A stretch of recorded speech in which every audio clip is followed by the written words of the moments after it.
Shenzhen, one of the largest economic, technology, industrial city in China, has reached an astonishing long-term residency of 20 million in 2020. Yet, out of this astronomical number, only 1/3 of the population can actually call themselves citizens of Shenzhen who possess urban hukou and could afford overpriced housing. Before 1979, Shenzhen was no more than a small village located on the southern border in China, right across the most developed capitalist city, Hong Kong. The development of Shenzhen was a combined effort of the government, the local farmers, and the large number of exploited migrant workers. The paramount leader Deng Xiaoping led the Chinese economic reform in 1978, which aimed to open up China's market to the world. 我们的现代化建设必须从中国实际出发，把马克思主义的普遍真理同我国的具体实际结合起来，走自己的道路。 Under this resolution, Shenzhen, along with two other southern cities, has become the testing ground of a globalized capitalism market under a socialism government regime. Large plots of collective lands owned by the local villagers had redeveloped into urban districts. The regional government expropriated farmlands from the local villagers but left housing plots untouched to minimize the compensation cost and to weaken political resistance. As a form of compensation, the municipal government allowed the villagers to join forces with foreign developers to start up their own manufacturing industries.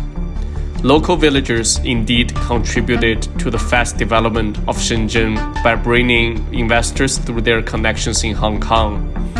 But the real attraction to these developers was the large amount of reserved cheap labor force consisted of poor farmers in rural China. After foreign factories started erecting in Shenzhen, large number of rural farmers swarmed into the city. Local villagers in Shenzhen, however, saw the opportunity to capitalize on their profit by transforming from farmers who grow crops to realtors who grow buildings. These informal communities are the primary social housing supply for migrant workers and became known as villages in the city.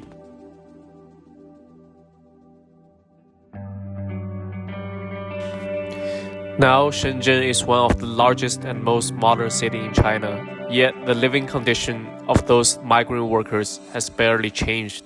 But why? 因为在中国，城市住房困难户其实主要是新移民，是吧？就是我们讲的在改革过程中，进入城市打工的2亿多那种进城农民。那么这些人，我们原来的体制给他们安排的前途就是。让他们作为劳动力在城里出卖青春，出卖完了就把他们赶回去，是吧？因此他们在城里，就住集体宿舍或者说住工棚，是吧？我们不考虑他们的住房问题的。实际上他们完全没有可能在城里安家的，因为你在城里安家，你无非有这么几条，要么就是国家给你解决，就是给你提供廉租房，是吧？那么国家明摆着现在不给你提供，那么要你就买商品房，那他们又买不起。要么你就自己解决盖一些破破烂烂的，那么我们现在说这叫违章建筑。我们不承认我们国家有贫民窟，但是我们把事实上的贫民窟叫做违章建筑。你知道这2个词是有什么区别吗？说它是贫民窟，那实际上是在指责政府啊，也就是说你政府为什么不给他们改善？那么说他们是违章建筑，实际上就是在指责穷人。那说你为什么违章，我就把你赶走。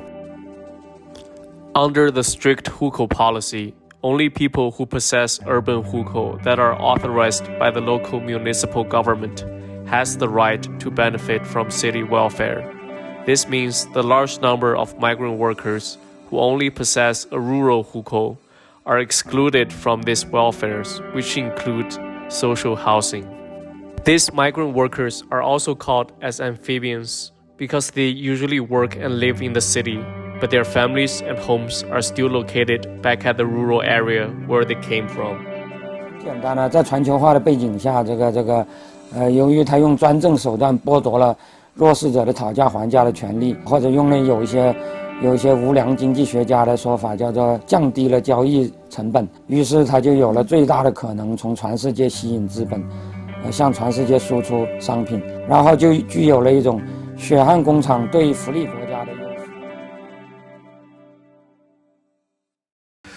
Arrival cities, a term coined by Doc Sanders, is used to describe these potential urban spaces which could act as a place that connect rural area with urban, underprivileged with a voice, and discriminated with progress.